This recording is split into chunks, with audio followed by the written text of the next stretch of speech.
12 বছরের মতো study gap আছে অ্যান্ড এই স্টাডি গ্যাপ সবাই অ্যাকসেপ্ট করে না। চ্যালেঞ্জেস ছিল, আপস ছিল, ডাউনস ছিল, বাট ক্যারিয়ার পথ থাকার কারণে আমি পার হয়ে যেতে পারছি। আমার নাম মানস রতন মল্লিক। আমার হোম টাউন হচ্ছে শরীরপুর জেলার নড়িয়া থানায়। আমি এইচএসসি কমপ্লিট করেছি সায়েন্সে 2013 সালে সৈয়দ আবুল হোসেন কলেজ থেকে।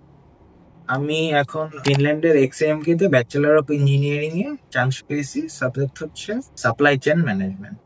দেখুন, আমার হচ্ছে 12 বছরের মতো স্টাডি গ্যাপ আছে অ্যান্ড এই স্টাডি গ্যাপ সবাই অ্যাকসেপ্ট করে না। ফিনল্যান্ডে এই স্টাডি গ্যাপটা অ্যাকসেপ্ট করে এবং ওদের পড়াশোনার মানও ইউরোপের স্ট্যান্ডার্ডের থেকে অনেক ভালো, অন্যান্য দেশের থেকে ভালো। এই জন্য আমি ফিনল্যান্ড গেছি।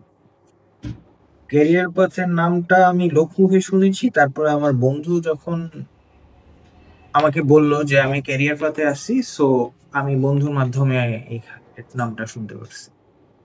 ক্যারিয়ার পাথ এই ফুল প্রসেসে আমাকে সব ধরনের গাইডেন্স দিয়ে হেল্প করেছে। আমার কোথায় কি করতে হবে, কোন ডকুমেন্ট কিভাবে সাবমিট করতে হবে, কি ধরনের কোশ্চেন আসতে পারে, এই ধরনের হেল্প গুলো করেছে ক্যারিয়ার। ফুল জার্নিটাই যথেষ্ট স্মুথ ছিল এবং আমি ক্যারিয়ার পাথের ওপর যথেষ্ট থ্যাঙ্কফুল যে তারা আমাকে অনেক অনেক হেল্প করেছে। আমি অবশ্যই ক্যারিয়ার পাথকে রিকমেন্ড করি, তারা অনেক ভালো। জার্নিতে চ্যালেঞ্জেস তো হবেই, না হলে এটা জার্নির মধ্যে পড়ে না যদি চ্যালেঞ্জেস না থাকে।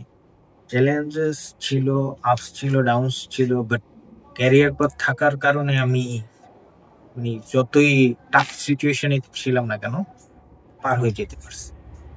হচ্ছে সাউথ ইস্টার্ন ফিনল্যান্ডের সাপ্লাই চেইন ম্যানেজমেন্ট সাবজেক্টে ব্যাচেলর অফ ইঞ্জিনিয়ারিং ডিপার্টমেন্ট।